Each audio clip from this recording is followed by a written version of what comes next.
gentlemen, we will have now the question and answer session. The speakers are invited to come forward and seat themselves, and a microphone will be passed around so that the questions will be more and better heard than they were this morning. And possibly, if a speaker is going to answer, you nip up the podium and speak into this little microphone. Who has the first question?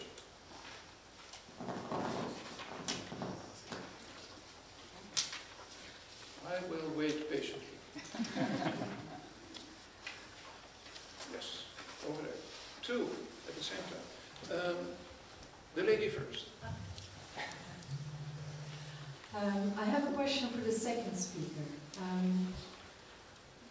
The topic of your talk, the books you mentioned, they were books for learning, for education. And what struck me in your presentation by looking at the images of the books you have shown is how clean all the copies looked. So what I'm wondering about is the fact that, can you elaborate on the fact that if there are more copies that have survived that don't look as clean as the ones you've shown us? And if so, do those dog's ears or reader's marks or whatever help clarify the relationship between the layout and the function of the books?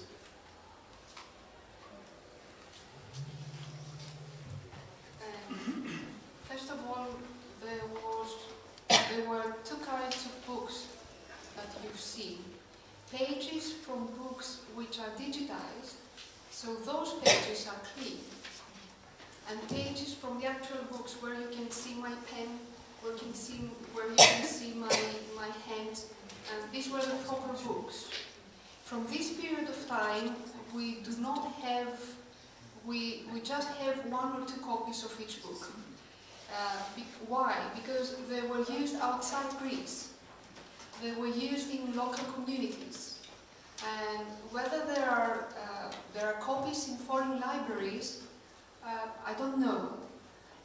Bibliographers have traced a very few number of books situated in foreign libraries, the Library of Vienna, or the library in Budapest, or France, or Paris, or wherever there were Greek communities.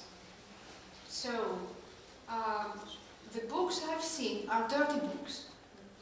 And I feel quite lucky that I traced the book with the lines, because this book that you've seen with the 3 lines traced by a child's hand, it's a book full of marginal notations and small sketches, but there are only 3 copies of this book in Greece. They are pretty rare.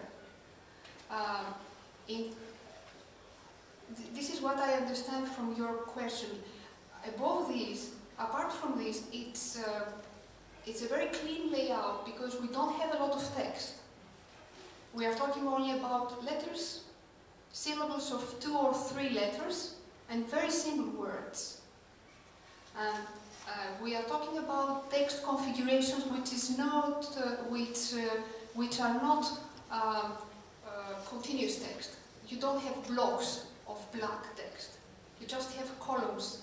And the important thing, and I think an important element which contributes to this cleanness in layout is space, which is the main tool of the compositor, of the printer during this period of time. Did I answer? Yes. And then the person sitting right next to you. I have a question. The 16th century manuscripts you mentioned, are these copies of medieval manuscripts, or are these copies of printed books? The 16th century manuscripts, some of them are copies from earlier 15th century manuscripts, and some of them were probably written in the 16th century. So there were different translations. Some of the translations date from the 14th century, and some of them do date from the 16th century. But not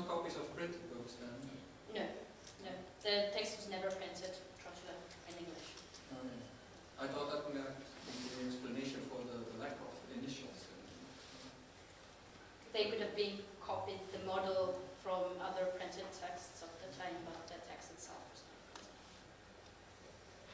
Can I ask another question? Yes, of course. I have also a question for Christopher. Some 10 years ago, I was at a lecture where someone said that the type used by Gutenberg, that it was cast in sand, and that therefore not all type had the same form. Do you know whether that hypothesis is correct or not?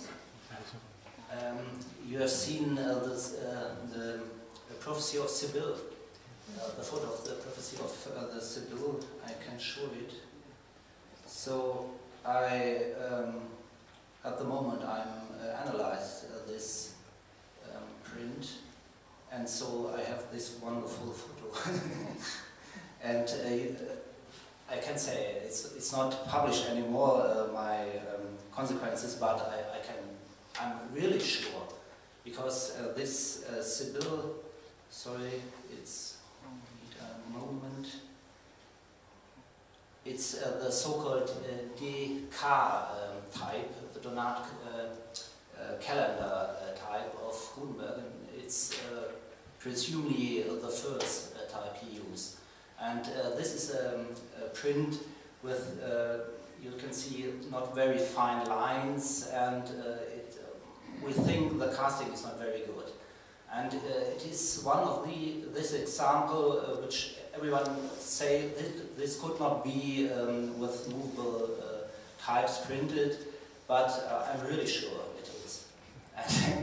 And I don't believe that the analysis from Mr. Aguilera is really correct, because of the 3 dimension what I have mentioned here.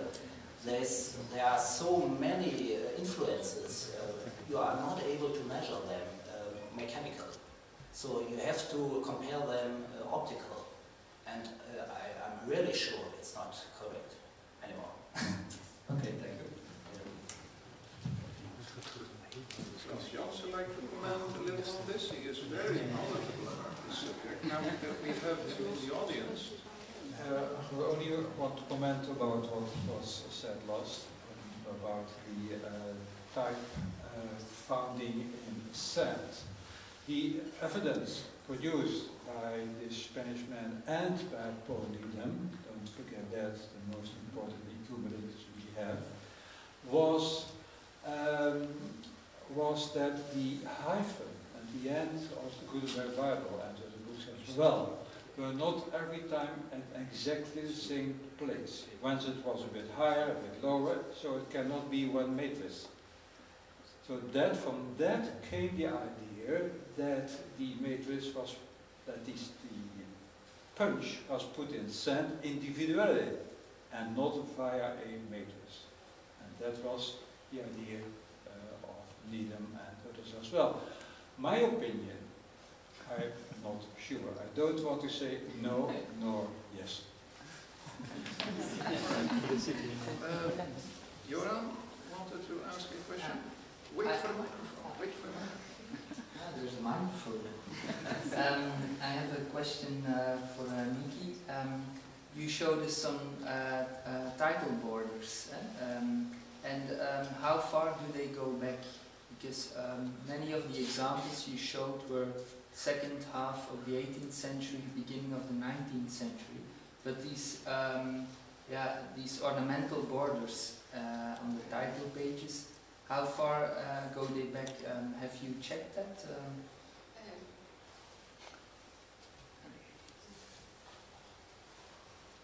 You're asking about Greek books, because the leading article on this is by Nicholas Barker, who commended the use of borders on the title page, and I think that he started from, if I'm not wrong, late 17th century, late 16th, late 17th century, during the 18th century, where we're using them. If you, in foreign books, if you ask about Greek books, we follow the European traditions in general. If you ask about Greek educational books, the Megalphabetarium that I just shown you it was considered to be the first Greek alphabet book. It was considered to be the first Greek alphabet book until 10 years ago. An earlier one was found. It was printed around 1769, but there is one copy in a German library, and no bibliographer yet has presented photographs. We do have one article who described this alphabet book, but we don't have seen any photographs. So there was a tradition of the ornamental borders, I think, during the whole 18th century for sure, and it started in the late 17th. But I'm sure there are other experts in this room to make comments about the use of borders better than me. Thank you. Yes. Davis, question? Thanks. Actually, I have a question for Julia. We've had, during the first session, lots of interesting remarks about graphic elements like paragraphs and so on. And we also heard wrongly, I think, that it's a Latin word. Paragraphos is a Greek word meaning nearby or away from the main text. Paragraph and graphos. So my question is, it was really interesting. I was actually amazed from your comment on different situations that had to do with communal reading and private reading. We had something very similar in Greek newspapers. We had handwritten newspapers and printed newspapers. Handwritten newspapers were actually copied from printed newspapers, and they were read in meetings, let's say, communal, something similar to that. Is there any example of an application like that as far as graphic conventions or graphic elements are concerned? For example, the use of commas, full points, or paragraph marks, which are clearly discernible as far as these two directions are concerned. I don't think it has so much to do with the actual repertoire of the actual marks, which marks are used, but rather the way in which they are used. And there are some manuscripts which are very densely punctuated, like every 3 or 4 words, which seem to be indicating breaths for pauses to read them when you're reading them out loud, whereas other ones only indicate paragraphs, larger sections. So such a recipe will be punctuated at the beginning and at the end, but not in the middle. That's just the visual section. Does that answer your question? Yes, in a sense, yes. What I wanted to know is if there are clear examples of, we have a text, we have a manuscript, we have a page of a manuscript which is directed, typographically, the typographic arrangement differs. That's what I understood from what you said. But it's a different, let's say, articulation of the text typographically when it's directed to, I don't know, to people who will gather around and start reading this text, or which is for, I don't know, for a book which is, will go to a private library or to the service of a bookshop or whatever. Was it? Did I understand something wrong? No, there are very different conversions. All of the manuscripts look different. They are all organized in different ways, and they're all punctuated differently. And some of them use colors, and some of them don't. And most of the colors also lead the eye and print out sections.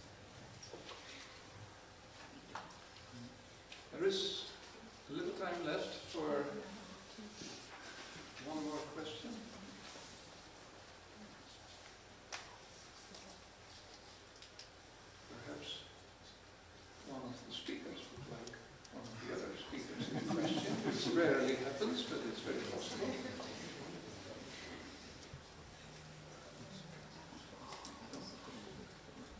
I have a question for Dr. Reske then, and that is, you spoke of the fact that with digital typesetting, the quality of typesetting had become better than it ever was before, and I agree with you there.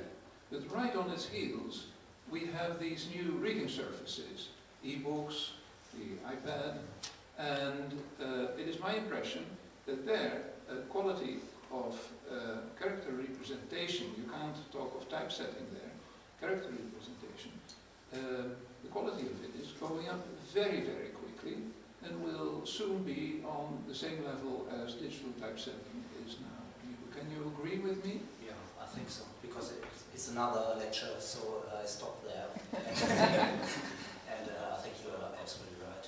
This is a question of some, in this time, I think some, not month, but a very short time. And I think they are on the level really, really quick. Yeah. Okay. All right, and it is now time for what I hope are cooling drinks.